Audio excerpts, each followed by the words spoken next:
What's going on, everybody? This is John J Gaming on the mic here, coming at you with a brand new episode of the UFL Teambuilder franchise here on Madden 25, where we just finished our second season with the Day in Triangles. And to be honest with you, this was a little bit of a disappointing season for us. You know, I was hoping that we would have been able to make the playoffs at the very least for the second time and maybe make some noise getting into the playoffs, but unfortunately that's not what happened here. That's actually not what happened at all, and now we possibly pick up the pieces as we might need to reshuffle our roster a little bit because we have a few players that could potentially go to the NFL now that we are in the end of our spring league season. So we have all of that and much more in this episode, going through the entire season 2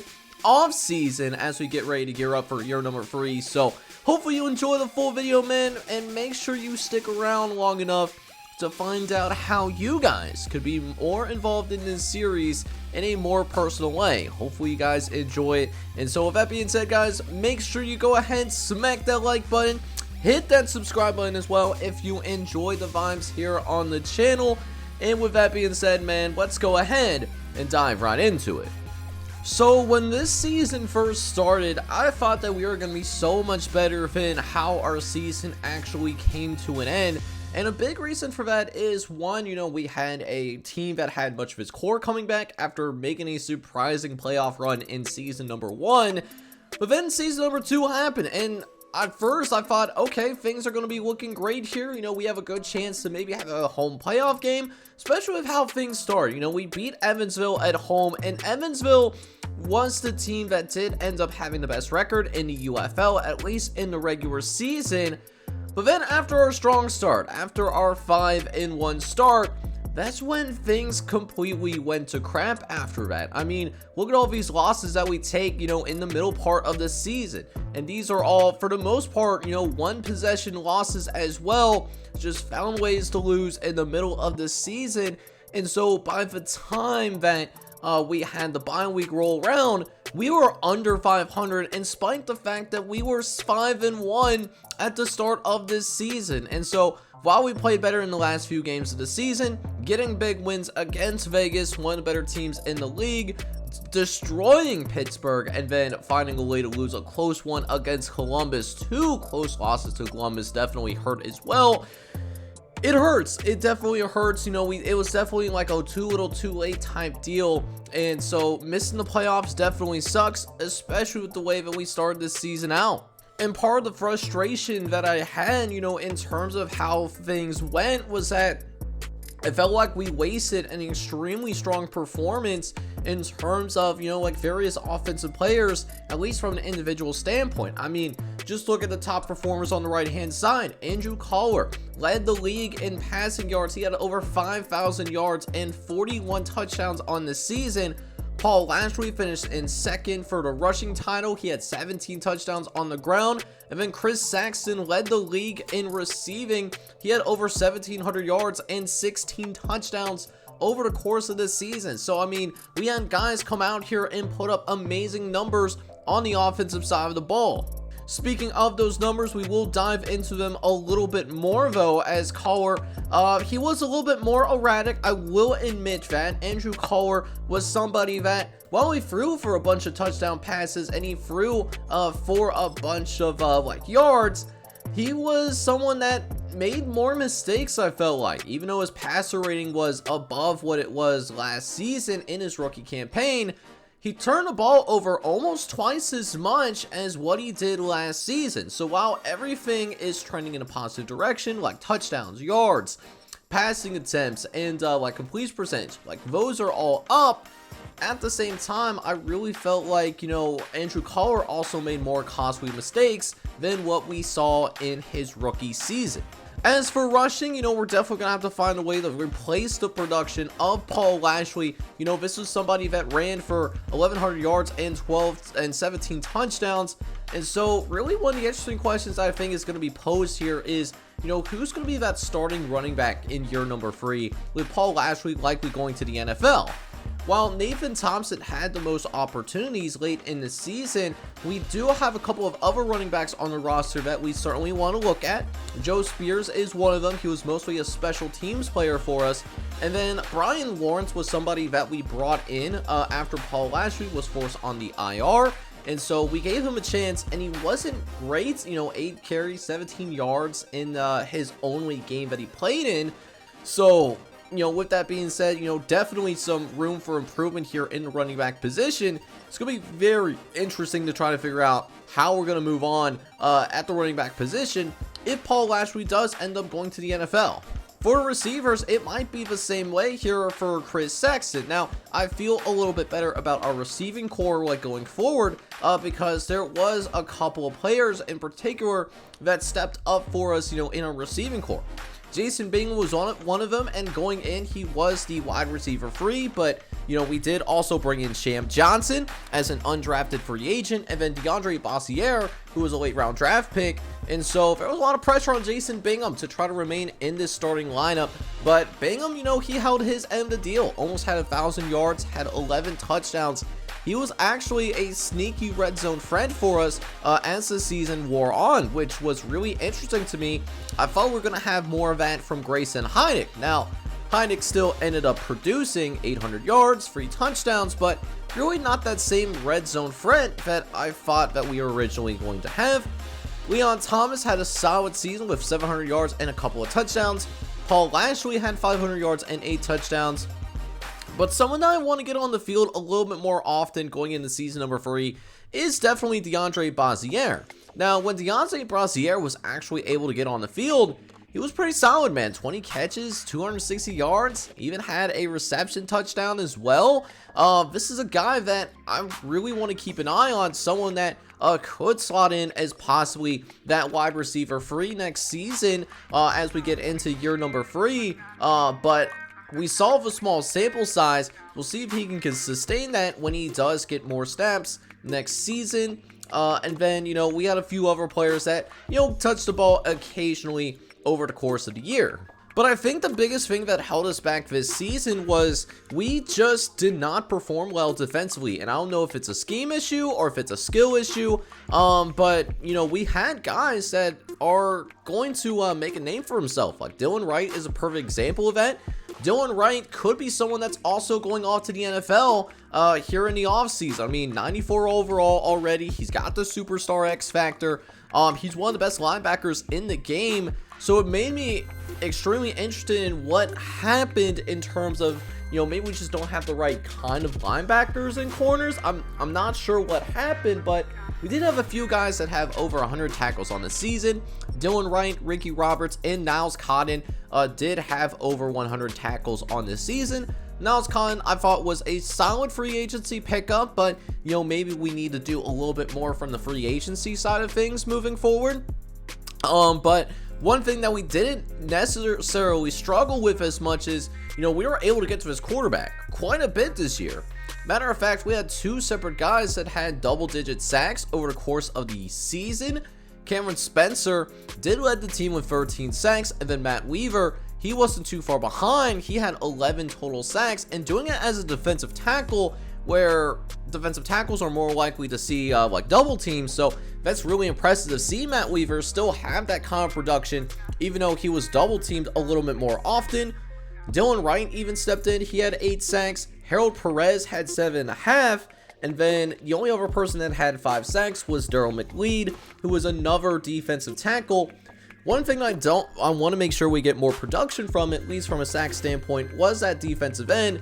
Outside of Harold Perez, we didn't get much production from our edge rushers over the course of the season.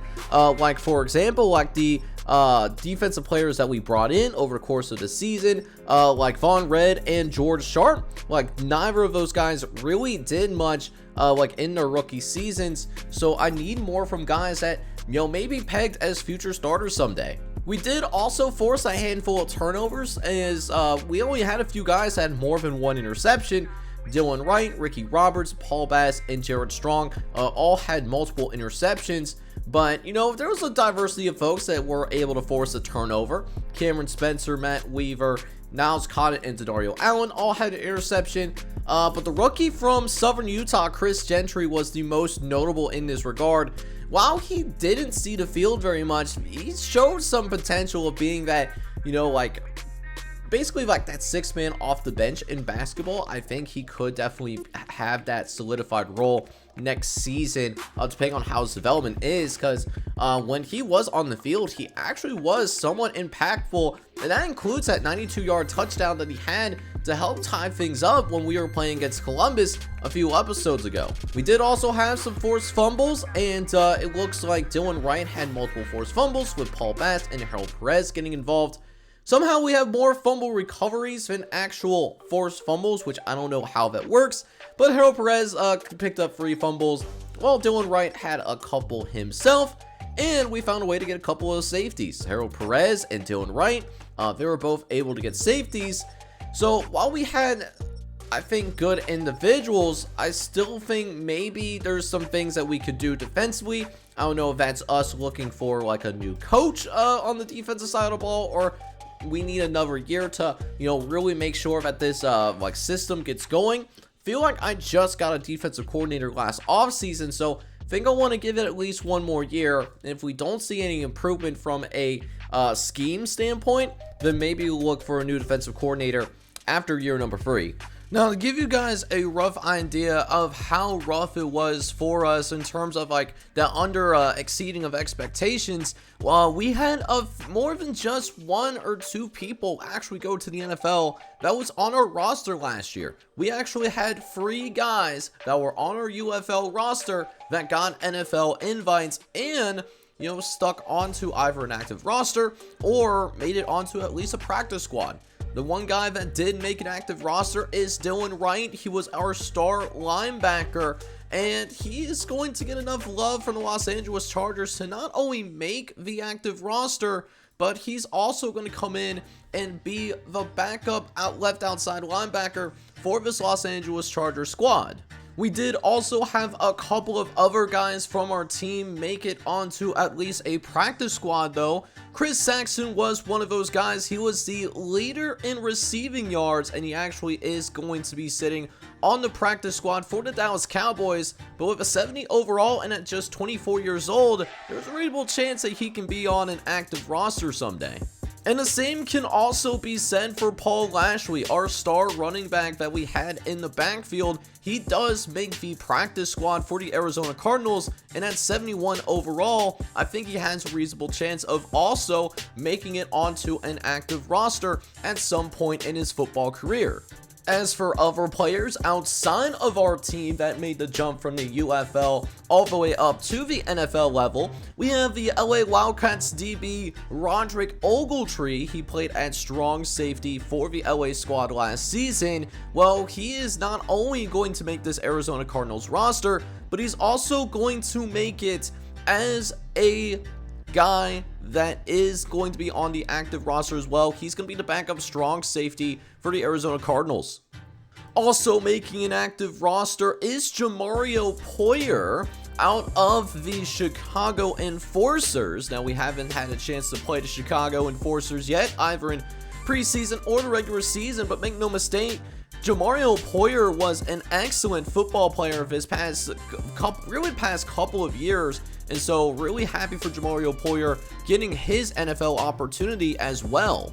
As for Kari Matthews, who actually was in that similar tier as Paul Lashley for our guys, Kari Matthews was the leading rusher for the St. Louis Battlehawks this past season, and now he is looking to make his impact be felt on the Carolina Panthers. He makes the active roster here and will be the backup running back for Carolina.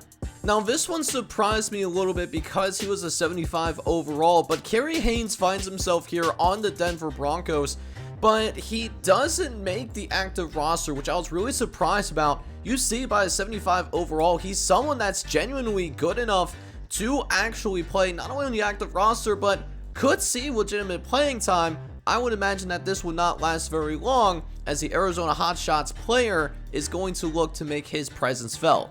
Meanwhile, George Phelps actually looks like one of the better players to come out of the UFL, as he comes out as a 76 overall. Now, he is going to be backing up Buda Baker, who is a 90 overall guy, or either Buda Baker or Bryant Branch.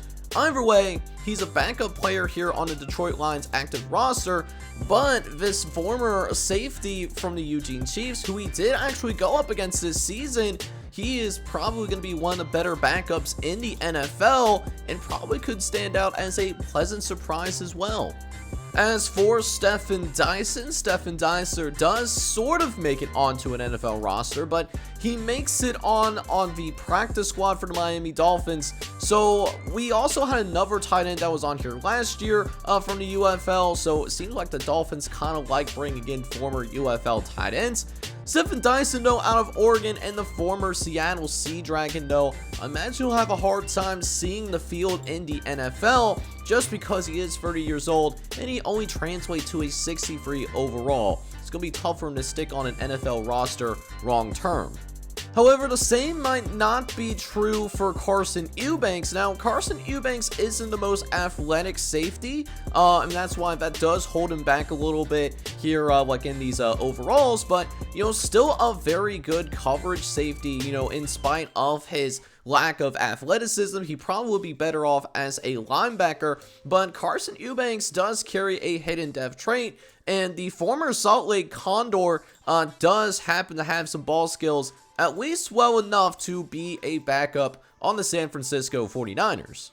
But then we actually do have two UFL guys that did make the active roster for the Tampa Bay Buccaneers. Clifton Caldwell is one of them, who is a corner that played for the New Orleans Breakers this past season, and he is actually going to be good enough to be on this active roster, and actually is going to be, looks like the like a third string corner, and could possibly move up to being possibly a number 4 corner depending on how George Allen ends up developing.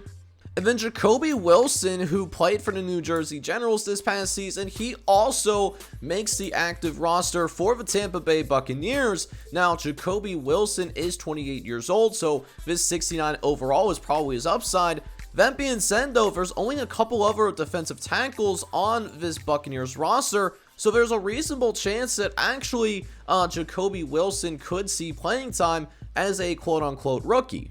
And then finally, Justin Price, who was playing as the starting quarterback with our divisional rival, the Pittsburgh Maulers. He leaves the UFL and does become a member of the Tennessee Titans. Granted, he does make it as a practice squad member. We're very happy to see Justin Price no longer in our division. He was the best quarterback, well, arguably the best quarterback in our division, other than maybe Andrew Collar, you know, our quarterback. But with that being said, this is a big loss for the Pittsburgh Maulers, who now has him as a member of the Tennessee Titans practice squad. So as we progress deeper into the offseason, though, we actually do get an upgrade for Cameron Spencer. Now, Cameron Spencer is going to go ahead. We're going to work on his speed rusher here, and this is actually going to take him to an 83 overall. And with the losses that, you know, we definitely had on both sides of the ball, we're going to need guys like Cameron Spencer to not only be a better player from a production standpoint, but he might be one of the leaders of our defense next season, depending on what we do with the rest of his offseason. Now, in terms of some of the notable yearly awards that we did end up seeing, Brad Pierce does end up winning like MVP, and he was the quarterback of the Birmingham Stallions. Although I do want to point out that Andrew Collar actually did make it onto this list. He's going to be number 10 like for your MVP award.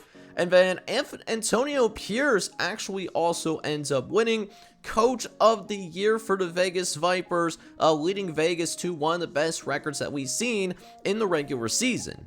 And then in terms of the other awards that we did end up seeing, Chris Saxon, one of our guys, did end up winning Offensive Player of the Year. So he's moved on to the NFL. Dylan Wright, who is now also at the NFL, he won Defensive Player of the Year for us. And then the Rookies of the Year were Joe Watkins of the Chicago Enforcers and Rudy Grover of the DC Defenders on the defensive side of the ball.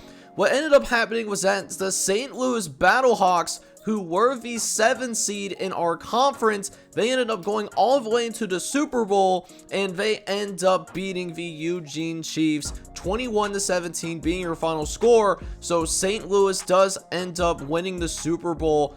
They're able to avenge what happened to them last season when they lost to the Arizona Hotshots in a surprising manner. This is also the time where we find out that one of our players is retiring. Harold Perez is going to retire from the squad after 15 years of playing professional football. And so that's another loss on our defensive side of the ball that we weren't fully anticipating. So we're going to have to really make sure that we reload here as we try to put together a competitive team going into season number 3. This is also the time where we see, a good chunk of our practice squad players, like see some of their improvements realized. So we're going to go ahead and do that now. Gabe Beltran being one of those players, and we'll work on his agility. And this is generally going to be a time where we work on players to try to make them a little bit better of a scheme fit going forward, as we'll see Gabe Beltran with a +2 to pass block finesse. Adam Fisher is also going to get an upgrade as well, and we're going to utilize it on pass protector, as that's going to bring him up to a natural 64 overall with +1s across the board. Sheldon Terry, who was on our practice squad this season, he's actually going to get some upgrades as well, and we're going to bring him up to a 66 overall with a +2 to awareness, as well as a +2 to man coverage as well. Adam Judge was another guy that, barely made the team, for practice squad purposes, and so we'll give him a little bit of pass protector love. He gets up, looks like, to a natural 59, actually a natural 61 overall, but he is being held back because of morale issues, probably because he hasn't really seen playing time this year. Kareem Covington is another such player. We're going to work on his run support, and he'll get bumped up to a 61 thanks to a +4 to man coverage, as well as a +2 to tackling. Not bad for an upgrade that we just used for run support. Found that to be very interesting. Matt Berry, we're trying to get to a point where he can be a usable player, and we're still not quite there with Matt Berry.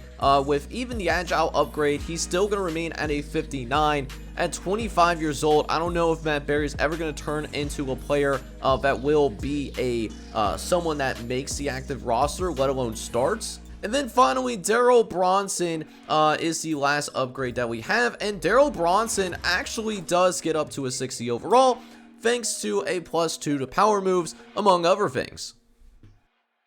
And then, of course, for some of the other key players that are on this roster, we go ahead and have a conversation with a couple of players that are on this team, and I really wanted to take the chance to talk to one of our rookies on this team that, didn't really produce all that much, but could be as to produce this upcoming season, now that we are seeing some retirements, as well as some people walking in free agency. So Greg Sharp is that rookie that I am referring to, and just talking over his plan for the offseason, definitely wants to work on getting his block shedding better, and just generally being a more well-rounded defensive lineman. But then that was not the only conversation that we actually had. We also had a conversation as well that Andrew Collar wants to provide he has an idea of what he wants. He wants a wide receiver, because, with what's left on the roster, Leon Thomas is okay, Jason Bingham is okay, and, also, guys like Champ Johnson and DeAndre Bazier, those are both two concrete, players that I am excited about moving forward, but in terms of being able to contribute at a high level next year is not something that I actually, am expecting, right? So, we had a hard conversation. We had a tough conversation, with what we got going on. Is Andrew Collar, he wants a true wide receiver one. And so we just asked a question, what do you consider, a true wide receiver one? And, Collar, like he said, he's known for his deep accuracy, which I don't fully agree with how I play with him in gameplay. He is an accurate quarterback, but I wouldn't say that deep accuracy is his greatest strength by any means. But I do want to try and draft a wide receiver in the first round if we can help it, and if we put ourselves in a good spot to go ahead and grab that person. So I know it's harder to get a quality player from the draft with how like the UFL draft classes are a lot weaker than your average NFL draft class, but if we could sign somebody with a solid 72 overall and has 92 speed, he's a burner, then that could be extremely influential for us. So with that being said, with all that in mind, we are getting some conversation about what we did with the last off season. And to be honest with you, like the plans with what we have in terms of building the off season, I'm gonna be honest, I don't have necessarily a specific plan, because I feel like the last time we were given some things that some goals that were not realistic with the draft class that we have. So we're gonna go ahead and roll with this like no specific plan, and let's see how this goes, so to speak. So we get ready to take a look at some players that we want to go ahead and try and bring back, and just looking at some of what's going on the roster, and there doesn't seem like there's a ton of players on our team that actually would have any kind of interest in terms of coming back. Now, Dylan Wright, Paul Lashley, and Chris Saxon, like those guys are definitely going to leave, because as you saw, they're in the NFLs, and you can't be in like 2 spring leagues at once. But one player that I definitely want to make sure that we bring back is Peter Townsend, man. Like, Peter Townsend is someone that we desperately need on our football team. So let's see if we can make that happen. I'm thinking what I'm gonna have to do is I'm gonna have to really pay grossly overpay for him, like one of those things, right? So let's see if this right here could possibly make it work. And actually, surprisingly, it does. Peter Townsend is going to stick around, which is huge news for us, because we got to make sure that we have a top corner locked down. He has serious NFL potential. Now, taking a look around and seeing who else that we want to bring in. I mean, Cameron Spencer, thankfully, like we have a 5th-year option on him, so we will accept the 5th-year option, obviously, for Cameron Spencer. Like, he is an absolute stud, so it feels good to bring him back. But taking a look around and seeing who else could be out there, we'll try to see if we can bring Kenny Beekman back. We don't have to, I don't think we have to go too crazy, like, to be honest with you. It doesn't help that the career win percentage is just simply not high. But we do end up bringing Kenny Beekman back, which is good news for us. Denario Allen is another person that has a little bit of interest in coming back, but not a lot. But it's one of those we're going to have to try and see if we can possibly go ahead and try and like bring somebody of a caliber player back. And thankfully, Denario Allen does also end up signing on the dotted line, but there's a couple players that we're probably going to have to walk. Paul Bass is one of those guys, as is Ricky Roberts, who are very good players, starting caliber players, but if they have no interest in coming back, we're not going to go after them, just to try to keep it a little bit realistic. Brian Lawrence is another one. He was someone that we brought in, and to be honest, I'm okay with letting Brian Lawrence walk. I was not excited to see the level of talent that I saw there. Really doesn't seem like he's really moves the needle by any means, so we're okay with letting him walk. Champ Johnson is interesting. Now, Champ Johnson was somebody that made this team as an undrafted free agent. Champ Johnson, over the course of the season, you know, he didn't get to see the field all that much, just like a few catches, like 21 yards thrown in there. But the interesting thing for me is that Champ Johnson, now that we have Chris Saxon going to the NFL, I mean, there's some playing time that there certainly is to be had. So we're going to go out here. Let's see if we can bring Champ Johnson back. And we want to bring him back because he is one of our custom guys. And thankfully, we actually do get Champ Johnson to return, so just have a little bit more continuity in our wide receiver room. We probably will still need to try and go ahead and try to bring you know, some of these cats back. Gabe Quinn, I think Gabe Quinn, he's a scheme fit, and he is someone that does have interest in coming back, so we're going to go ahead.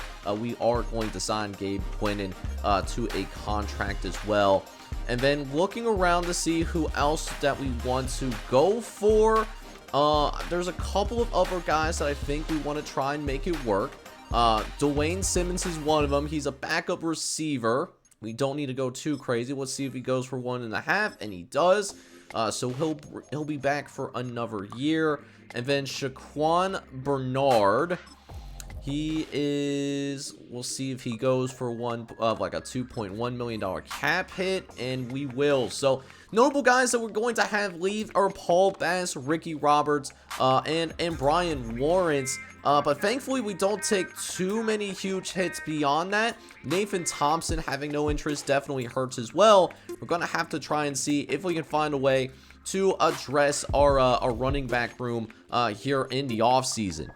So going into the initial free agency period, this is what our roster is looking like as it's constructed. Now, you could see we took a major dip in terms of overall. We're now a 77 overall team as of this moment. So taking a look around, we definitely need to take a look at bringing in possibly a couple of offensive linemen, because James Smith has degraded tremendously. He's now just a 74. Beekman is a little bit better, but between Beekman and Connor, I don't see really much of a I'll see either of them being, like solidified starters, but maybe more so as quality backups. So a right tackle probably would be good to bring in as well. On the other hand, Jason Bingham is currently showing as our number 2 wide receiver. It's going to actively compete with DeAndre Bazier at this moment. I think it would be wise to bring in another wide receiver alongside Andrew Collar, just so that we make sure that Andrew Collar has enough weapons to continue to cook, right? So that's going to be a big emphasis here. And then also possibly look for Andrew Collar's replacement, right? Because Andrew Collar, he's a 91 overall right now, so he's very close to getting to a point where he is going to be a part of or at least get an opportunity to compete for an NFL spot. So for Andrew Collar, we might need to look for his replacement, because Joey Wakefield is solid. He can hold things down. He's a quality backup, but I don't know if Joey Wakefield is good enough to be a starting quarterback for us, right? So, it might be wise if we could take a look around. Maybe we find a quarterback late in the draft, if that's possible. But then, of course, we got to figure out an answer for the running back position. We need more than one running back anyways, because Joe Spears is currently the only running back on the roster as of right now. So we'll need to bring in a couple of running backs one way or the other. As for the defensive side of the ball, the safeties look pretty good, but our linebacking core definitely got hammered. Our linebacking core right now is looking like Hayward. Now, Lamar Hayward was on our practice squad last year. He hardly got to play. And now all of a sudden we're looking at Lamar Hayward being our starting middle linebacker. So definitely want to go into free agency and address that middle linebacker position, because we can't have a 60 overall starting. That just simply can't happen. And then at right outside linebacker, Cameron Means is also another player that would be expected to step up. He is a little bit better. He's usable as a 70 overall, but not someone that I would feel comfortable with starting at this time, right? So for Cameron Means, I think while he's a solid player, definitely want to look for a right outside linebacker in some way, some shape or form, either in free agency or through the draft. And then going down to our corners, we still have Paul Townsend, but Jared Strong would be expected to be that number 2 corner for us, which, we saw Jared Strong play. He had his moments over the course of the season, but again, Jared Strong, I don't think is good enough to where I feel good enough to feel comfortable being our starter at this time. Now, with Harold Perez retiring, our defensive line does look a little bit different. McLeod is probably going to be our elder statesman, and he's probably the best defensive lineman that we have. But these other 3 guys that are currently projected to start for us at this moment, we have Tyler Pointer, who's going to be our starting left end, possibly. Burden, who is an okay player, but again, not someone that I would feel comfortable with starting. And then Greg Sharp, who was a rookie for us last season, he's projected to start, but I don't know if he's actually ready to start, so to speak, if that makes any sense. Alright boys, so I'm taking a look around free agency and taking a look at what I want to do. I definitely want to bring in like a couple players that both are interested in us and those that could definitely start for our team as well. So definitely need some middle linebackers, man. I think middle linebacker was our weakest spot, and so I ended up going for a couple of different players at the position.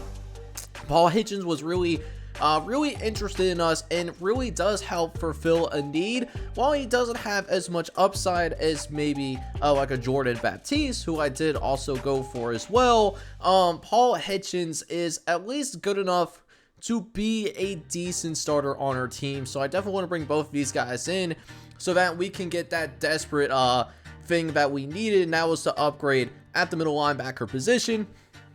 And then also another thing that I ended up doing was that I ended up going after Terrell Sharpton just to have a little bit more variety in the backfield. We only have one running back, and so I did this so that I don't have to worry about getting one or multiple running backs in the draft, because we are locked in to just having 7 total picks like in the upcoming draft as well. And then also bringing in Ty Moody, which Ty Moody was someone that I was really intrigued about, right? Ty Moody was somebody who's just 25 years old. He's from Alabama. And so just looking forward, I'm looking at Ty Moody, and he could be a good second corner to help replace what Peter Bass was for us back when he was on this team as well. And so we go through an evaluation period, and the 4 guys that I wanted to bring onto this team, they actually do end up signing for us. Most of them are going for like multi-year deals. So this is a very good sign for us, and that's going to help improve various positions on our football team. But I continue to look around and see what else could I look at in terms of improving our team. And that was when I ran across Dante Peters. Now, Dante Peters is someone that has a team like currently interested in him, but I like his youth, and also like he's a solid player, you know, 75 overall at 26 years old as well. Dante Peters is someone that would be good enough to start for our team right away. Now, he may not be necessarily like the perfect fit for us because we don't have the historic championships, but because we do have like Andrew Collar, we do have an established franchise quarterback on the roster, I definitely want to come out here and go after Dante Peters, which is exactly what we're going to do. We are going to offer him a contract, have him sign like maybe like a 1-year, like $5 million deal, like something like that. And let's see if we can bring Dante Peters in through free agency.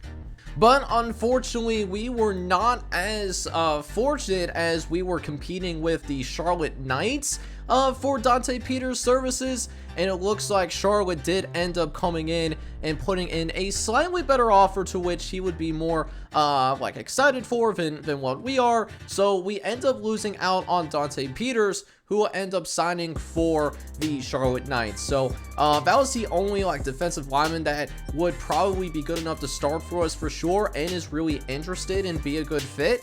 So with that being said, we might go ahead and trend towards what is our team looking like now as we get ready to prepare for the draft. Alright boys, so this is now what our starting lineup would look like if we don't account for any rookies that we could get in this upcoming draft class. Now, I feel a little bit better about the running back position. You know, like I feel like Sharpton is a little bit more prepared to be a starter than what Joe Spears is, who really spent the majority of his time as a special teams person.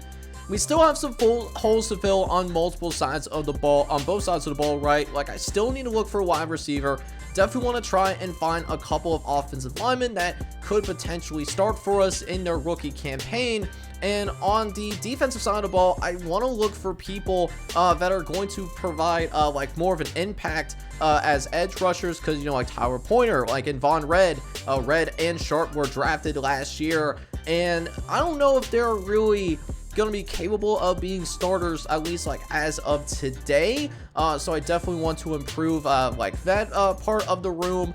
Corner looks a lot better now that we have Ty Moody, so I don't feel as concerned about our corners, but I definitely want to try and build upon our you know, on our linebacking core with Means being able to have the opportunity to start, but I don't know if Cameron Means is ready to be a starter, like I said. So with that being said, we're going to take a look at, you know, who we want to go after in terms of possible, you know, like early, like private workouts, and then we'll go from there.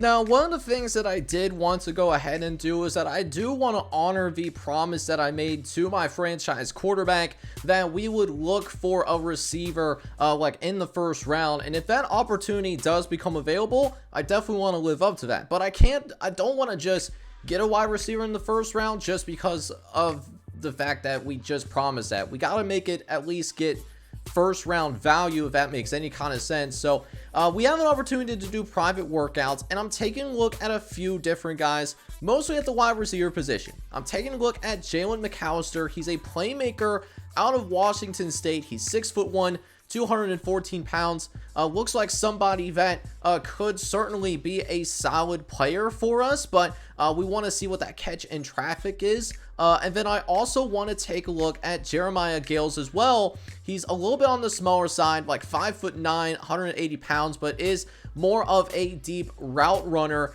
And it's kind of that same concept with how they are in terms of handling those like one-on-one ball situations. So that's two of the free private workouts that we plan on using.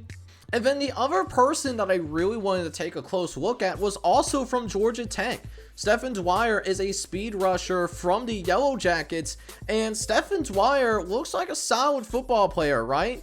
As I wanted to like view his scouting card. All right, here we go. So like Stephen Dwyer, like I'm just curious to see what his block shedding is, because I mean like seems like he's a solid tackler. He's got a good finesse move that he can utilize right away.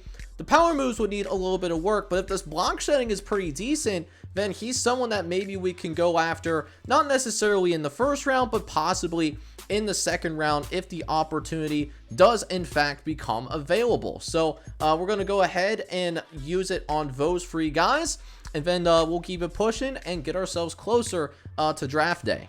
But with that being said, boys, we did the work in terms of our scouting. We set apart our board, and now let's go ahead and execute a good draft so that we can replenish our roster with much needed, young, enthusiastic talent.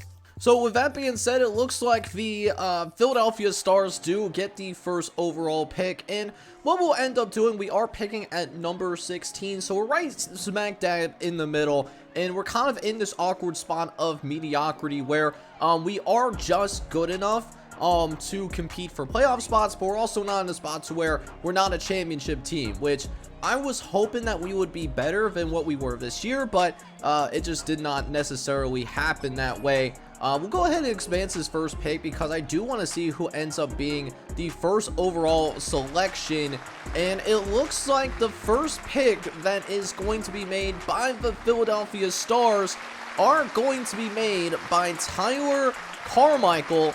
He is a right tackle, somebody that, you know, if I was going to go in the top 5, I was hoping he could, you know, maybe perhaps fall into like our laps at 16, but that's not quite going to happen here, unfortunately. So we'll go ahead and skip to pick number 16 to see what's available for us. Alright boys, so here's how the rest of the first round has been playing out. So let's go ahead and take a look at what's available here at number 16. Really want to use this time to take a look at our favorites, as we definitely want to look around and see, you know, who's available in terms of like first round players. But I really wanted to bring in like wide receivers, but the wide receivers that we were looking at originally, those are players that are no longer necessarily available, right? So now we're in a tough spot here. We got to figure out what we want to do instead, now that we do have a place where we really need to like replenish our roster with talent. So with that being said, I'm taking a look at the outside linebackers. While it would be cool to bring in like a really good quarterback, because Andrew Collins might be going to the NFL here next season, I'm kind of looking at outside linebackers, right? So I'm taking a look at the player cards. Jamal Watkins looks like a really good player and could absolutely be a stellar option for us here, right? But there's a few other options that I definitely want to look at. Larry McLeod and Terrion Griffin. So we'll take a look at both of those guys. Larry McLeod is a little bit weaker in terms of block setting, so maybe not as good of an option necessarily. We will tag Tyrion Griffin real quick, and it looks like Tyrion Griffin could have issues with block shedding as well. So just taking a quick look at our options here. Really wanted to go wide receiver in the first round, but it looks like that's not going to happen. What we'll end up instead is we'll take a look at Jamal Wilkins. I think Jamal Wilkins is probably the most complete player that we want at linebacker and is a pressing need for us. So we will draft Jamal Watkins with the 16th overall selection in this year's UFL draft. So we'll see what Jamal Watkins ends up, and it looks like we did a really good job. He is number 2 in true value, and we got him as the 16th overall pick. Plus, he does have hidden dev as well, so I think we really hit the park here with this first overall selection. He's got an 85 speed, 87 acceleration, 82 agility. I think he's going to be an instant starter for us on our football team. Do have to work on his man coverage a little bit, and doesn't have the most stamina, doesn't have the greatest ability to keep in space. He does have great zone coverage and tackling though, so I think we hit the park with this linebacker. As we'll quickly check in to see who they ended up getting. So looks like Salt Lake City has settled on Damian Bailey out of West Kentucky. He's another linebacker. But he didn't look as good as ours, right? So I think we definitely hit the park with this first round selection. Let's now go ahead and jump into what's in store for us in the second round. Alright, so we are back around here with the 48th overall selection. As we try to come out here, let's see what we can do here in terms of like who's available. Taking a look at our favorites, and not as many good choices here, so to speak. Seem like there's only one player that I would truly want to go after at this point, as it might be this running back Heath Whitehead. Now, I would like to have a young option here, and this would help us out in terms of ensuring that we do have a quality future at the running back position. And I really love what he brings to the table, right? You know, he has solid ball carrier vision. He's a good catcher out of the backfield. Good break tackling. His carrying is a little low. Carrying at C isn't great necessarily, but I really like this Heath Whitehead person. And so I think that's what we're going to do here. I think we're going to go ahead and settle in on Heath Whitehead, the receiving back out of Cal. He would certainly be a good fit for us because we are kind of an air raid type of offense. But it's not seen as good of a pick, but it does seem like, to me, we have good value here. Because he is ranked number 40 in true value, so he's seen as an earlier second round pick. And we ended up drafting him at 48, so I feel pretty good about this particular choice. Now, he is a normal dev, and he's not the quickest running back with 88 speed, but he does carry an 88 change of direction, so he is shifty, it seems like. Plus, you know, he should be a good, solid catcher out of the backfield as well. A good scat back, but maybe not necessarily an everyday running back, at least in day one. But now we move on to our third round selection, and in our third round selection, you know, I definitely already brought in a linebacker. I also managed to bring in a running back as well, but I'd like to continue to try to build some diversity in the position, right? Taking a look at who's available from our favorites, guys that I definitely want to bring in at some point. So the players that bring in the most value for us are probably going to be in this third to fourth round.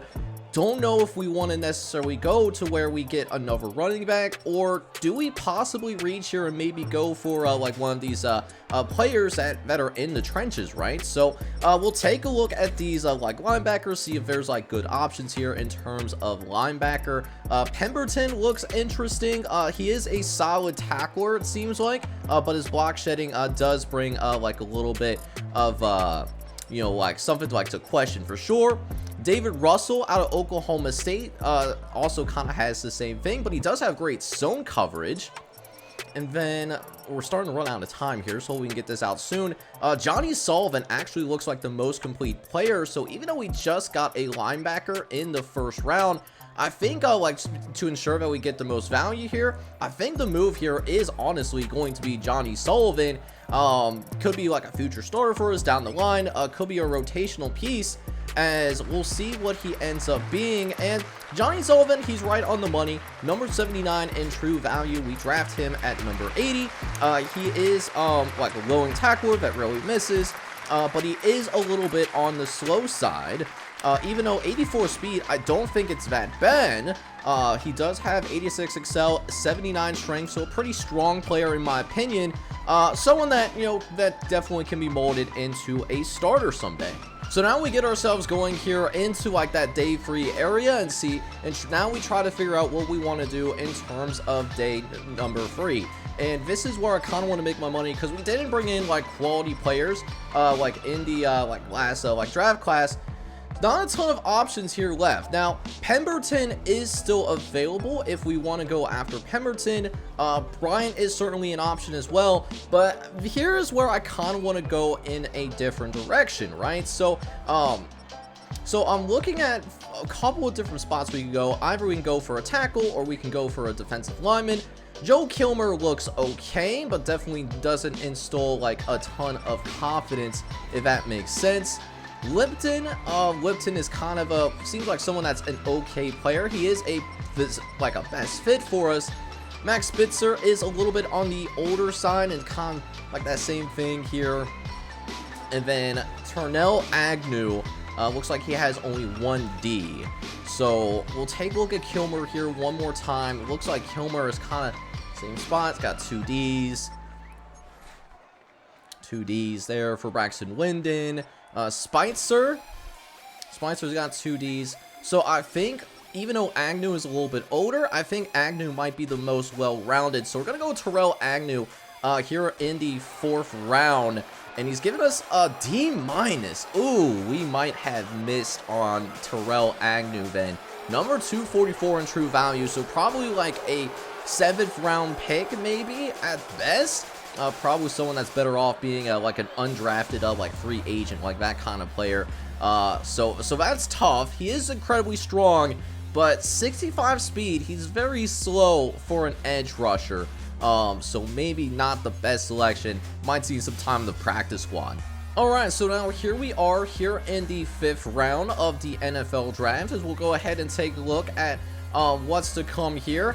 We'll see if we can make a better selection than what we did last time around as we take a look at who's left. So Joe Kilmer was somebody that we were considering to take like in the 5th round of the NFL draft, but we decided to go in a different direction. Now I feel a little bit more comfortable with the idea of taking Joe Kilmer here with our 5th round pick. And it seems like it might have been a tad better, but not much. Joe Kilmer looks like he is a 6th or 7th round player. He does need to improve his awareness, but you know, someone that maybe is a little bit more athletic than what is kind of like a sneaky athletic kid. You know, like played college basketball for a couple of years, and then the power in the run game. So could be a good run blocker, but definitely could improve on the pass blocking though. But he is incredibly tall. He's incredibly fit, kind of like a Marius Mims type. So maybe there's something that we can mold here if we give him the time to develop. So now we get into our 6th round, and here's where things get really interesting here, right? So let's take a look at what we got going on here in the 6th round. And this might be a point where we're really taking a hard look at what's going on in terms of like our favorites. So not really like anyone left that I really would like to go after at this point. So let's take a look around and see what we could do. This is the part where, you know, really trying to scout and just trying to take our best guess here. Morgan Mixon is the most person that we scouted, but looks like Morgan Mixon doesn't look like somebody that even would necessarily belong in terms of like the league. Keelan Oliver is someone that could like pique my interest a little bit, but you know, Keelan Oliver, you know, just seems like has a lot of question marks like in terms of his game. Medlock is kind of the same way, just has that like firm F, which is not what I love to see at this point. Definitely want to try and bring in at least a wide receiver, but at this point we know that there's not a ton of options here. A deep threat would be cool, and so what I'm thinking with the deep threat is at least like with the deep threat, probably, you know, like a faster guy necessarily. He is a little bit older, at 24 years old. So we'll give Taj Medlock a look here, and Taj Medlock at least seems like he's in the top 200, and we get him right about where we want. You know, he's projected to go in the 5th round. We end up getting him in the 5th round. He does have 92 speed, which is something that Andrew Collard was looking for, but I'm sure he was looking for more of a first round caliber wide receiver. I don't think Tej Medlock is necessarily gonna be that guy, or at least not yet anyway. So probably our franchise quarterback isn't too pleased with that pick. So that brings us to our final selection. I mean, what do we even do with our final selection here? As we take a look around, just like who is even left at this point, right? So already brought in like a wide receiver, and now at this point I'm just kind of looking around to see like who ends up is even here. Now Sidney Bush is a 2nd to 3rd round projected player, and I think what I want to do is I think I'm going to take the risk and go for Sidney Bush, because if his pursuit and tackling is in the middle, he's actually probably not a bad player, probably like a zone coverage type of guy. Could also go with Caleb Briggs as well, but Caleb Briggs is more of a, definitely got some question marks on him for sure. We'll take a look at a couple of different other players. Quincy Cornier intrigues me a little bit, but he doesn't really have anything that stands out for him. And then the last one that I want to look at is George Romero. And George Romero is kind of the same way. Might not have any true weaknesses, but not necessarily a strength either. So it takes me back to Sidney Bush here, who is at least good in zone coverage. So I think what I want to do here, I'm going to take the risk. I'm going to go for Sidney Bush here, and then we're going to hope for the best here, as looks like his true value is at 326. We drafted him at 208, so probably someone that is probably more built, maybe like kind of not what we wanted. I'll have to see like what the overalls are, but that's actually going to be our final pick here in this UFL draft. So this is what our roster is going to look like, and these are our draft picks that we did end up bringing in. So Jamal Watkins, he's an instant starter for us. Here's someone that I really do feel like he could play right away, could be a foundational player for our defense moving forward.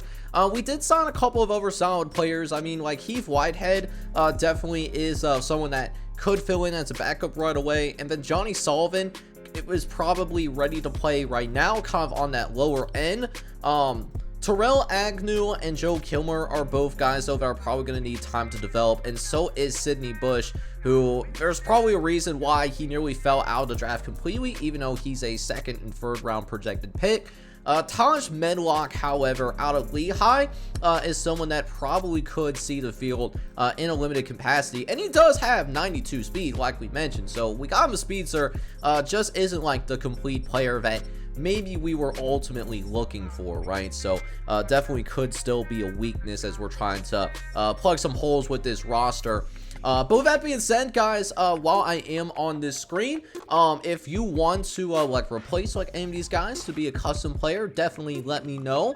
I will have a pinned comment that will have like a template, and if you want to be a custom player but you don't see any one of these guys that you really want to take over, you just gotta specify like what position that you want, and then I could pick somebody that was selected in the 1st round for you as soon as possible. So yeah, let me know down in the comments what you guys are feeling, you know, because I definitely want to get you guys more involved in the custom prospect process. And if you want to have even more of a you know, like first in line like kind of deal, you know, definitely check out my Discord and my channel membership program, because those folks are going to get first dibs on like custom guys. And you see like here in Madden, there's not as many custom guys to go around as maybe what you would see like for like college football, where you're signing like 20 to 30 guys a year.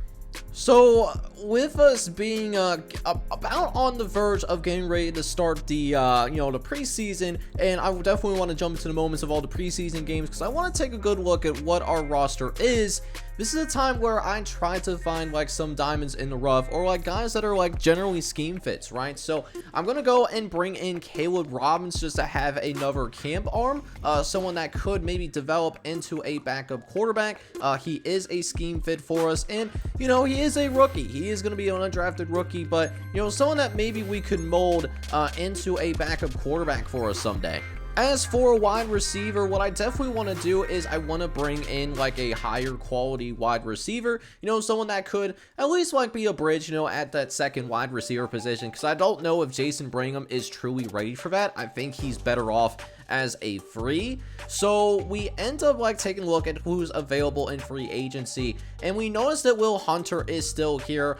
He's a 7th-year player out of Eastern Michigan, someone that is more of a playmaker, is someone that would fit under that like guise of being a like a scheme fit for us. So we'll bring in Will Hunter in as well, and he only manages to cost like a few million dollars, so that's not too bad. At right tackle, I think it would be good to bring in like somebody, like a little bit more of a veteran present, because I don't know if Beekman or Isaiah Connor is starting caliber.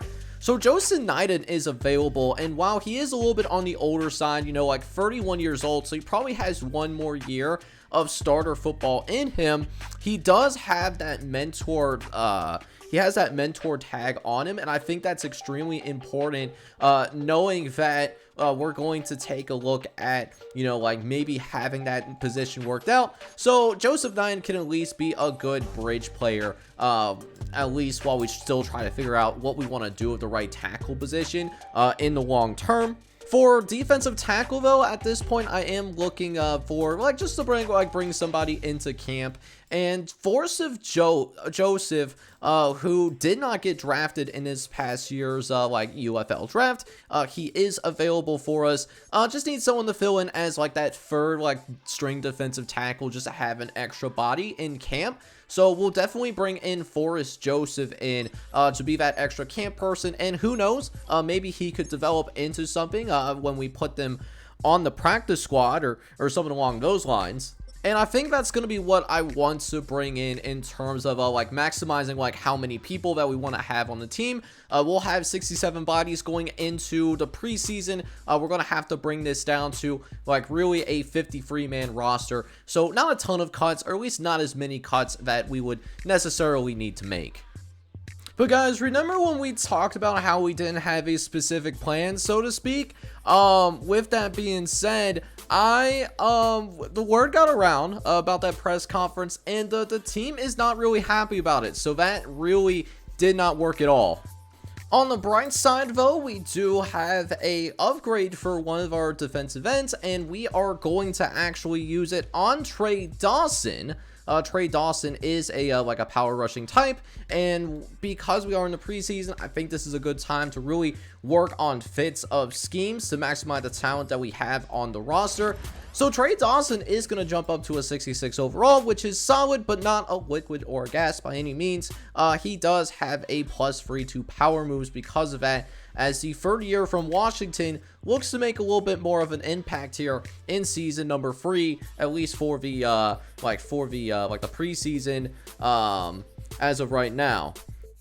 Alright, so with that being said, boys, let's go ahead and jump into this preseason action that we got going on here. Let's take a look at what this year number 3 squad can be looking like, as we're going to jump in here early in the first quarter. We're going to set up the halfback screen. It goes pretty well here. Joe Spears showing some nice mobility in the open space. We do have a little bit of a running back battle here in training camp, right? So definitely want to get some clarity in terms of what we want to do with the running back position now that Paul Lashley is on an NFL roster, as Andrew Collar showing that he has a little bit of rust here in the first game of the preseason. And so he takes a sack there. It's going to force us to punt this ball away, but our defense actually stands tall there. We get a stop on defense, which you love to see. That is a promising look for us, as we'll go ahead and jump into what we got going on for our next little thing of action here as we get into the red zone for this next drive. We're going to jump it off to Leon Thomas. Leon Thomas able to find some open space in the middle of the field, and Leon Thomas is going to have to be one of those guys that is really going to have to step up here and really be that big time receiver that we're hoping that we are going to have, simply because of the fact that, hey, you're the number 1 wide receiver, so there's going to be more attention on you, and there's going to be more expectations on you as well. But even though we have a lot of change going on to skill positions. We still have this offensive line that we can run through, and Terrell Sharpen is going to enjoy it. He's going to run his way into the end zone, and that's going to be your first touchdown of the preseason. So we were able to have a 7-0 lead, but eventually Eugene is able to work back in it, and so we are going to see Eugene, they get a few field goals in, and so we now find ourselves down 9-7 as we go into late in the third quarter of action. Robbins, the rookie out of Ball State, is in the game because Joey Wakefield actually gets hurt off screen. So this is a big opportunity for Robbins as an undrafted rookie to come in and possibly be a difference maker, make that case to be that third quarterback on the roster if it ever comes down to it. Does lead a pretty good drive here, though. JJ Spears able to find the end zone. Touchdown for the Dayton Triangles. And we're going to take this lead once again. So we were up 14-9. But we will see Eugene get another touchdown off screen. They don't get the 2-point conversion, though. And Robbins is going to throw yet another interception. That is Jamichael Garrison that is going to have the turnover this time around, as that's just a pure case of, you know, not looking off the linebacker when he should have. And it does seem like early on we may need to go look for another third linebacker. I do want to give him the chance the rest of the preseason to prove himself, but so far the early returns not great for Robbins at all. He has 4 interceptions in this game. But here he is, down by 15, and he misses a curl throw. That is tough. You know, those are the kind of, you know, throws that you need to make as a professional quarterback. He's not necessarily making them, at least with full consistency, although he does get at least over 200 yards. But yeah, man, here we are with 3 minutes left in the game. Let's see what Robbins can cook up here, and let's see if he can get a touchdown drive going. As we got 3rd and 2 coming up. Robbins in the shotgun. Likes what he sees on the left-hand side. Champ Johnson doing a beautiful job on that pivot route. And listen, Champ Johnson really standing out more here in the preseason, right? First game, 8 catches, 100 yards. Putting up really an excellent performance. Although we tried to go back to Champ Johnson again, and that one is incomplete. So that being said, 2nd and 10 coming up. We'll drop back again with Robinson. This time we put it on the money for Champ Johnson, as Champ Johnson now gets his 9th catch of the ball game.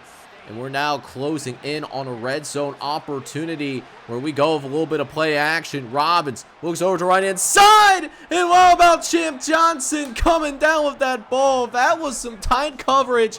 That is some ballsy decision there. As he is the only quarterback that we have left.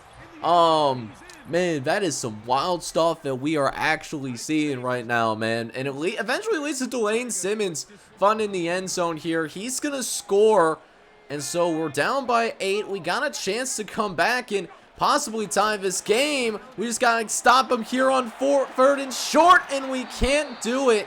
We do at least force them out of bounds, but it looks like Lady Luck is going to be on the Eugene Chiefs side. And it does seem like the rematch that we had in the from last regular season is going to go in Eugene's way. But it could get a little interesting here as the Chiefs don't do a great job managing the clock. So we go ahead, we send our guy back. Let's see if, unless he's short on this kick. And, you know, a 52-yard field goal, you know, isn't ideal by any means, but he's actually able to sink that through. So Eugene is able to eventually put it away, and we are going to drop our first preseason matchup on the road. It was a fun game. I liked what I saw from the starters, but definitely need a little bit more from that quarterback position outside of Andrew Collar. So to be honest, I thought our defense did play pretty well in this game up until that fourth quarter where our team did fall apart, in that fourth quarter, but that's just the backups in those younger players realizing that, you got to play a full 4-quarter game, and we got a little bit tired out. So things that we definitely need to work on. However, we were more efficient in the red zone than the Eugene Chiefs, so that's a positive sign. Now, with that being said, Andrew Collar played like a quarter. In the first quarter, he was good, 9 for 12, 71 yards, no touchdowns, no interceptions. But we really took a hard look at Caleb Robbins, and Caleb Robbins looked like a deer in headlights. He threw 5 interceptions in a single game, and while it got a little bit better as the game went on, it's definitely clear that Joe Wakefield is going to be your backup quarterback for a reason, and could be the potential starter as soon as next year if Andrew Collar does go to the NFL after this upcoming season. Running the ball, actually, Joe Spears was somewhat effective in terms of running the ball. He had 4 carries for 14 yards and a touchdown. Caleb Robbins wasn't terrible, and then Terrell Sharpton was also able to find the end zone as well. But Joe Spears could be the answer for us at running back. So that's something that we do have to think about for sure. Champ Johnson looked really good in the preseason game. He really carried our receiving core with 10 catches and 139 yards. The undrafted free agent out of Mississippi Valley State really showed out in the preseason. Dwayne Simmons did find the end zone with connecting with Caleb Robbins, the rookie out of Ball State. And then DeAndre Bazier had 3 catches for 27 yards in this game as well, with a bunch of other people, to be honest with you, getting some opportunities to catch the football. And then finally, defensively, Sheldon Fury, the corner that we brought in through free agency, led the team in tackles, with Chris Gentry, the second-year player out of Southern Utah, being not too far behind. Chris Gentry seems like someone that plays a little bit higher than his overall, to be honest. Daryl McLeod led the team in sacks. He had 2 sacks today, but Cameron Means and Von Red both combined on half a sack. So our younger players are starting to step up slowly but surely. And then did actually force a couple of turnovers. Cameron Spencer forced a turnover in the first quarter, as did Denario Allen as well. Both able to have decent returns to go with it. But even though we did end up losing our first preseason game, we did end up finding a way to get upgrades for really several players on the team. Felipe Nichols is one, and we are going to work on his power, because I definitely want to make sure that we do end up having more power. But ironically, even though we went with a power upgrade, his kick accuracy goes up, not his power, which is really weird to me. Travis Merlette is also the same way. We're trying to work on his power as well. He's going to get up to us a natural 80 overall, but we are experiencing some morale issues on the team, since I didn't really have a plan for this offseason, but I didn't want to freak everyone out, which is why I did that. Leon Thomas is another player that I wanted to work on his abilities, making sure he's more of a scheme fit. He does get back to a 77 overall with +3s to carrying deep route and the medium route as well, and is expected to be my #1 receiver this season.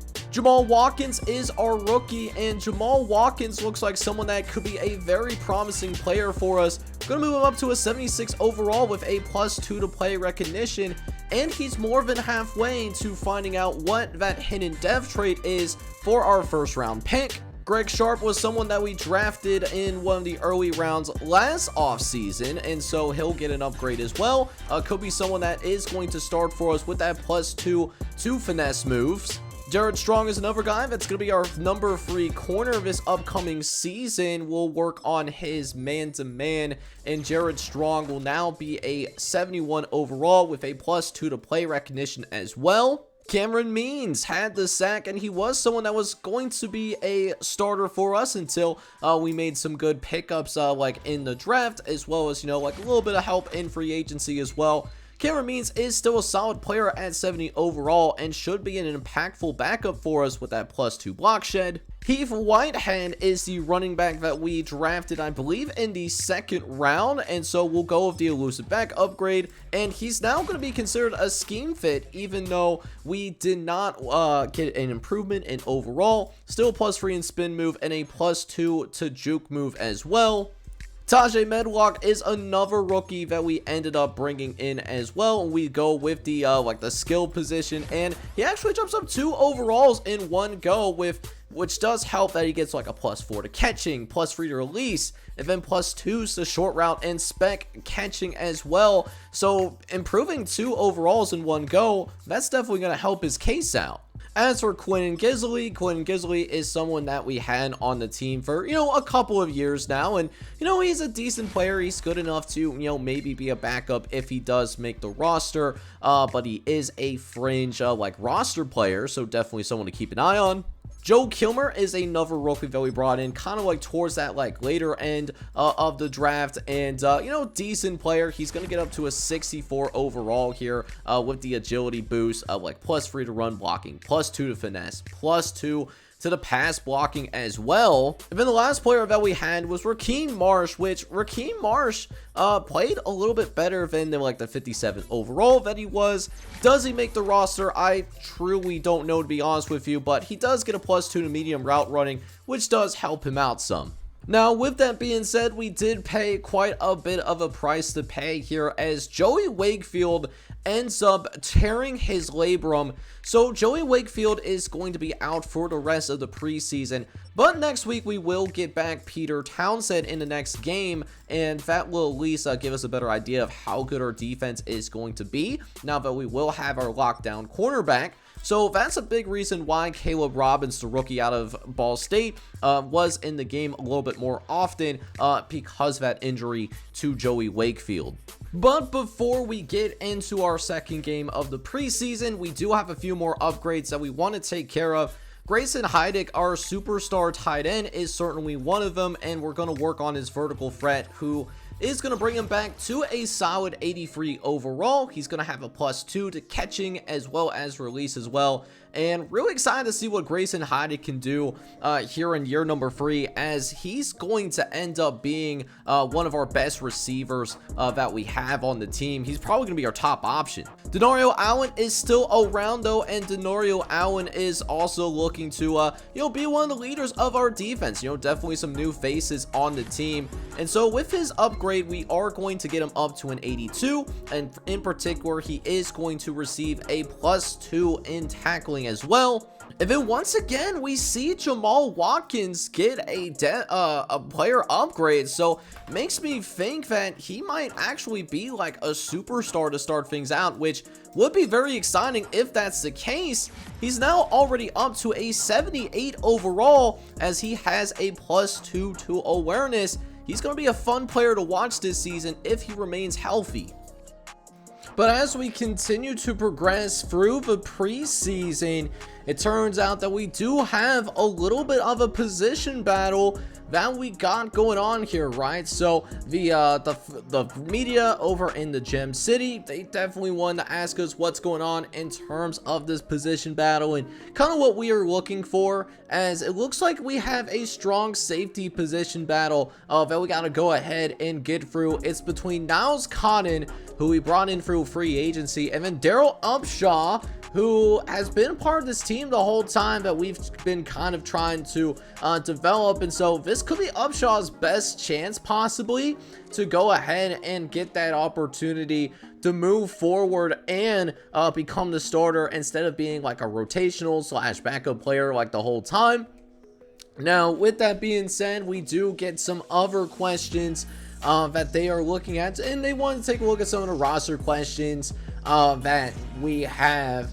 And this one is directed at our first round pick, outside linebacker Jameel Watkins, who I am extremely high on. I mean, he's got the hidden gem. He's going to be a day one starter for us.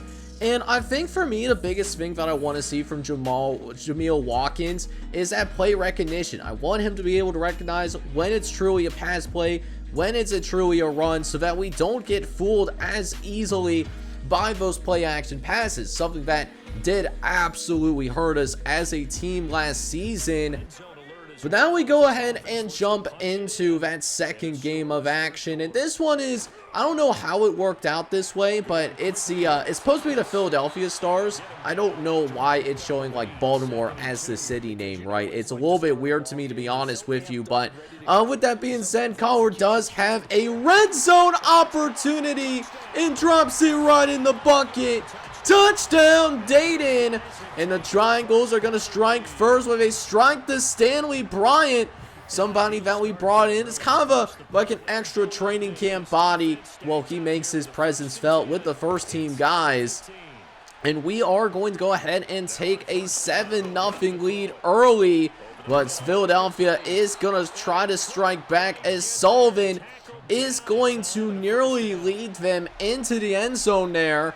But with that being said, it is just 1 yard short. Gonna be a 1st and goal from the 1. And how is that a touchdown, bro?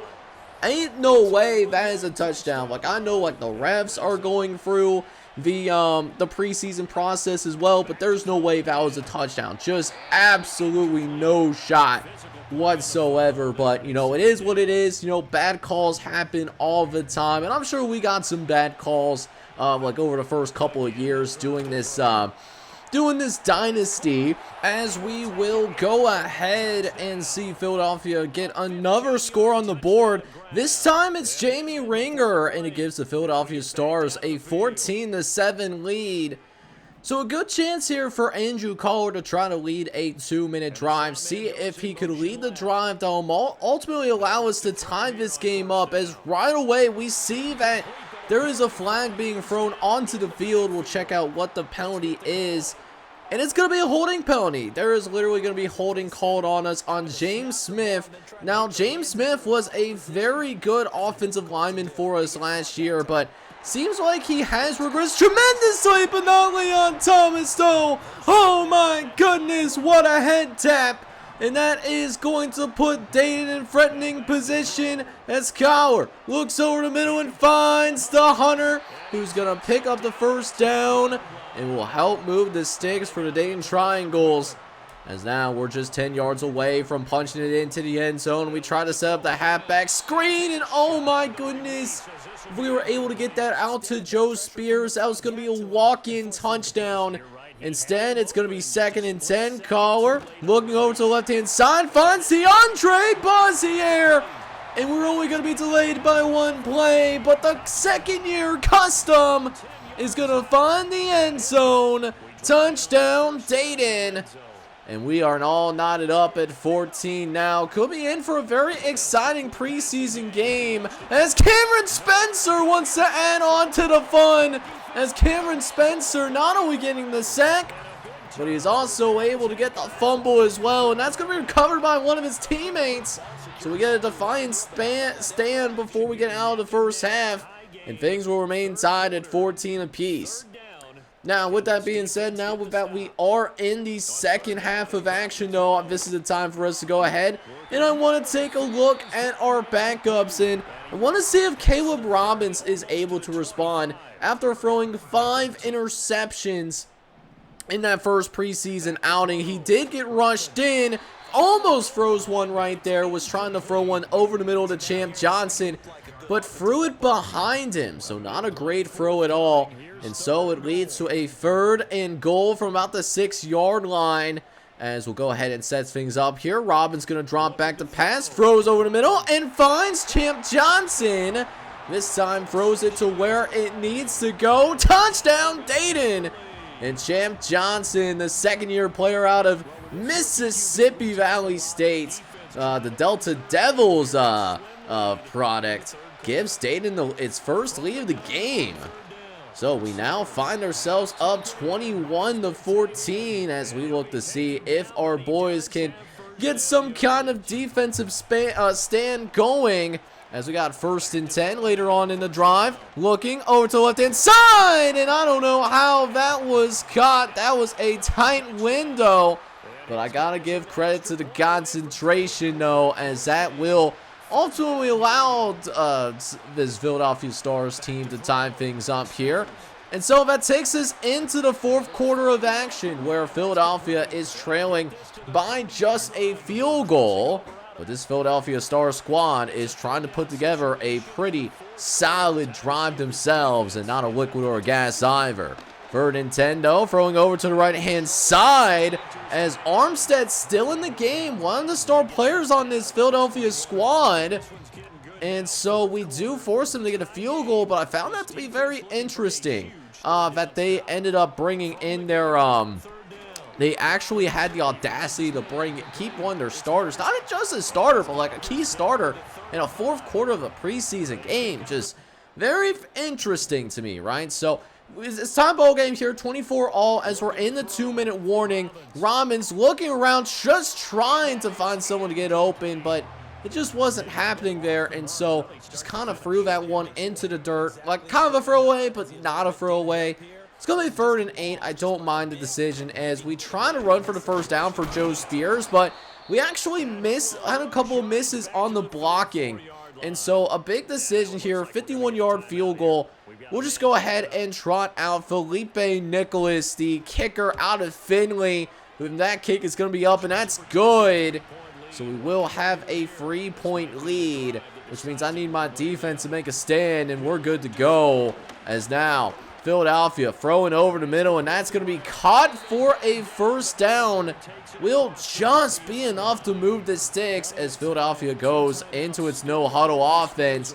Looking over to the right-hand side, wants a deep shot down the field. We had multiple triangle defenders in the area, and now it's going to be 2nd and 10. Looking over to the left-hand side, and that's nearly intercepted. Oh, Frary he had his hands on it, brother. You just got to squeeze that in. That's why you're not playing like on wide receiver on our team. But we almost give up a touchdown right here as Frary does step in and make that defiant tackle. Actually, that's Denario Allen, who is one of our starters. So I guess we're also doing that as well. But Philadelphia will score, and it's going to be a 4-point game here with just 51 seconds left in the game, man. Could be just a huge downer, as our team could be on the verge of losing its 2nd preseason game, unless Caleb Robbins can do something about it.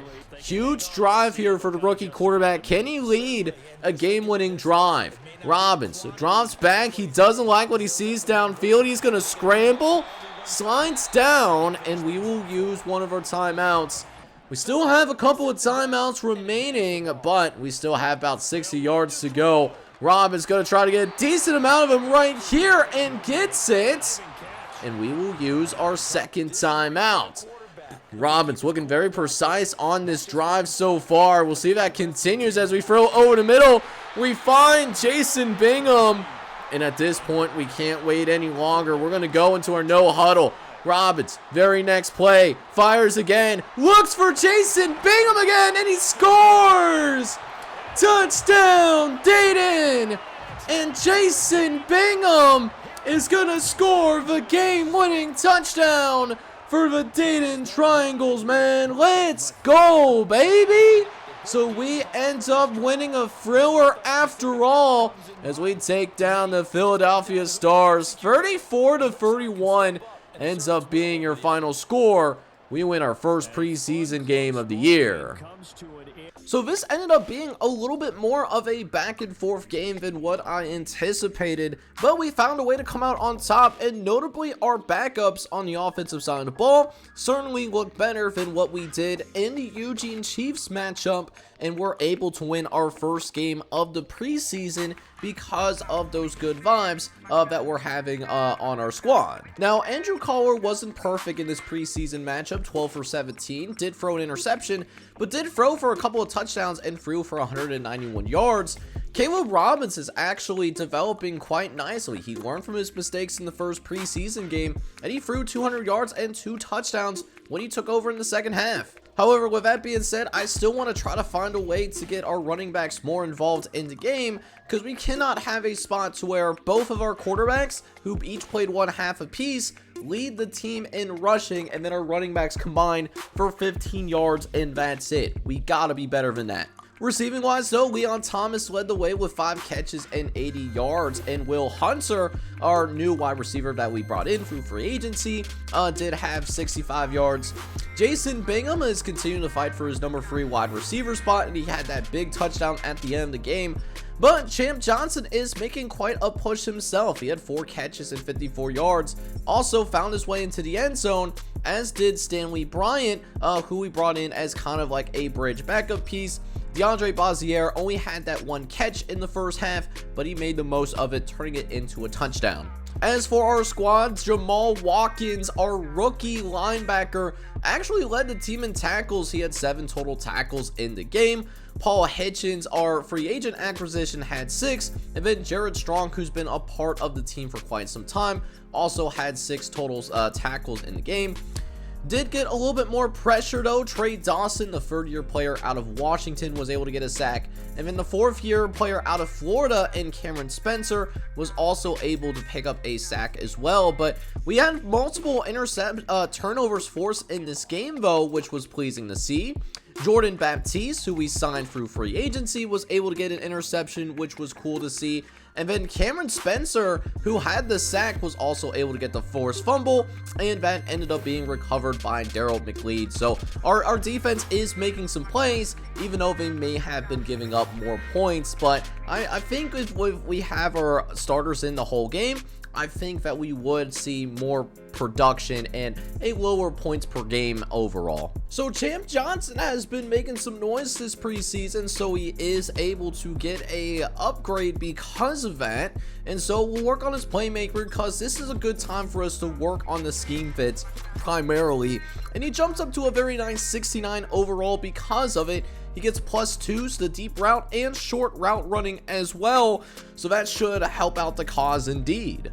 Now, with that being said, before we get into our final preseason game, we do have a handful of upgrades from various guys on the roster. Heath Whitehead, we haven't seen Heath Whitehead too terribly much in the last game, but he does just enough to get the the upgrade, and he gets to a natural 70, but that's going to be held back because of morale issues. He does get a +3 to spin move, however. Gabe Quinnen has been with the team for quite some time, and he's just kind of a low-level pass rusher at this point in his career, but we will get a little bit better here with a 63 overall, as he now gets +2 to power moves, as he's a 2nd-year player out of Bethune-Cookman. We brought him in on the squad last season for the draft. Kareem Covington. Now, Kareem Covington is another guy that we recently brought in. Younger player, a 2nd-year player out of Miami for run support. Kareem Covington, part of our practice squad, does get a +3 to play recognition, as he's now a 62 overall officially. Darnell Bronson. Darnell Bronson is a player that was on our practice squad last season, and he's going to get a power rusher upgrade as well. Almost gets to a point to where he is actually a little bit usable in games. The +2 to play rec and +2 to power moves is certainly going to help him out, and he is a scheme fit as well, which is cool to see. Then the last upgrade that we had was for Caleb Robbins, who did have that pretty good performance in the second half. We'll get his field general going here, and he gets up to a 60 overall, giving himself a better chance to maybe make this active roster as our 3rd quarterback. Alright, man, so let's go ahead and jump into our final preseason game that we got going on. We're going to take on the Louisville Thoroughbreds, and it seems like we are always playing this Louisville squad, whether it be in the preseason or in the regular season as well, right? As Louisville, they got the full red outfit, man. And so far, it's been a very defensive-minded game. This is not what we're used to. If you've been watching this team for a couple of years now, we are not known for being competent on defense, so to speak. So this is a new feeling to play in this kind of defensive-minded game, and so far, the boys are handling that well. We're up 3-0. We're trying our best to keep Louisville out of the end zone, and we're going to do that and much more. Denario Allen gonna get the interception out of the end zone. Probably not the best of ideas to take it out, because it did cost us 10 yards in the grand scheme of things, but We got a turnover in the red zone. That's what I'm looking for. You know, I don't need like a lockdown defense, but like when we get into this red zone, we're going to lock it down here in the red zone, right? So big game here, as this is kind of a dress rehearsal type of game where our starters will get the vast majority of the workload here, everything but the fourth quarter. And Andrew Collar here leading a possible touchdown drive here. We got to convert this 3rd and 4 though, as Collar throws over the middle. It does find the Hunter, and the Hunter is not going to become the hunted there, as he will pick up the first down for Dayton. So that'll allow us to move the sticks, but Terrell Sharpen, who we were acting as possibly our starting running back, does end up going ahead and he dislocates his wrist. So I don't know what that's going to mean for him when we open up the season. We'll have to figure that out at a later time. But DeAndre Bazier getting a little bit of trickeration there on the jet sweep. He's able to take it to the outside and finds the end zone. Touchdown, Dayton. And we will take the lead, or at least extend our lead further, as we will jump into this 4th quarter of action. We now have the backups in. The dress rehearsal is over, and now we take one last look at any backups or fringe roster players that, you know, we might want to keep for the remainder of the regular season. We'll get that stored up in the next episode, obviously. As now, 1st and goal, Robbins inside the 5-yard line, hands it off to Joe Spears, who's gonna get skinny with it and finds the end zone. Touchdown, Dayton! Another touchdown for the Dayton Triangles. And we're actually opening things up here considerably. We're up 17-3 here midway through the 4th quarter, as our boys almost get another interception. Almost got another interception, man. You love to see it. And that's actually isn't the only time in the 4th quarter where Louisville tries to go for it on 4th down. They do go for it here yet again. And I actually thought this one was going to be completed, but the receiver did not get that second foot down. And so now we have a chance to come out here, possibly run out the rest of his clock. So let's see if our offensive line can do exactly that. We got a 3rd and 2 that we want to try and convert, and sure enough, Joe Spears is gonna do just enough to pick up the sticks. Not a big run by any means, but able to move the sticks there at least. But I want to see if we can pick up yet another 3rd down as we run right into the blitz. Joe Spears gets lit up like a Christmas tree there, man, as we will have to settle for a field goal. But it was a dominant win to end the preseason, man. We win 20-3 as your final score. And listen, if our defense can play like this, we're going to have a much more successful year 3. But what I am really excited about is that we did not win this game because our offense put up all of these points. No, we actually won this game because our defense came through and played extremely well. But we did allow over 300 yards of total offense. You know, we found ways to come out here and make sure that we may have bent, but we certainly didn't break. And Louisville did not have a single red zone opportunity the entire time, whereas for us, we ended up being perfect the whole time. And in our final tune-up before the season will actually start, which we will get into in the next episode, Andrew Collar was solid, 25 for 37, no touchdowns or interceptions, but did have over 200 yards passing.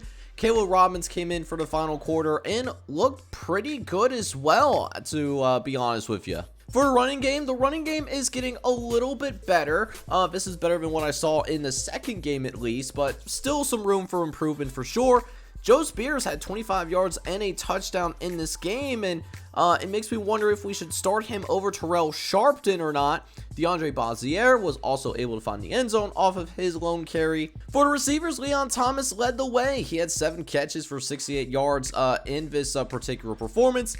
DeAndre Bazier was actually not too far behind him, and then Will Hunter was the only other receiver with more than 50 yards. But the big story of the day is the defense, and notably, Jamal Watkins continues to impress. The first-round rookie out of Southern Florida was balling out. He led the team in tackles with 6 tackles on the day, Ty Moody's and Gerard Small both had 5 tackles, but I mean, they were playing a little bit closer to the line of scrimmage, so I don't mind that at all. We did get a couple of sacks from Daryl McLeod and Cameron Spencer in the ball game today, plus an interception from Denario Allen as well. This is the only interception that we forced, but it did also save a touchdown as well. So a great performance by our defense, but I'm hoping that that can be repeated throughout the whole season. But not only do we get the win, but what we will also get is a chance to get a couple of upgrades for our guys as well. Leon Thomas is one of those said guys, and we are going to continue to work on his playmaker.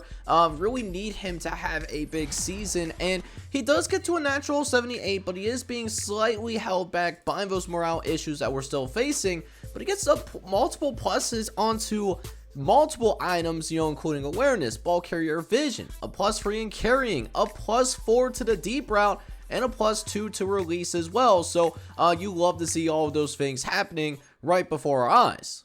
And then Von Wren, one of our rookies from last season, he does get an upgrade as well. We will work on his power rusher, and he'll get to a 70 overall. He gets a +2 to the power move. The second-year player out of Michigan State is looking to have a bigger impact in his second season. But guys, this is actually going to wrap up your off-season / like a preview of what the team could look like in the preseason. Thank you guys so much for watching this whole video, man. It truly does mean the world to me. And if you enjoyed this off-season video, man, make sure you go ahead and do a couple of things for me. Hit that like button, and then also hit that subscribe button as well if you do happen to be brand new to the channel. Visit John J Gaming on the mic signing off, and next episode we will have the start of season number 3 coming your way. Thank you guys so much for watching, and with that being said, this is John J Gaming on the mic signing off. Hoping you guys are all out there having a good one. Take care, everybody.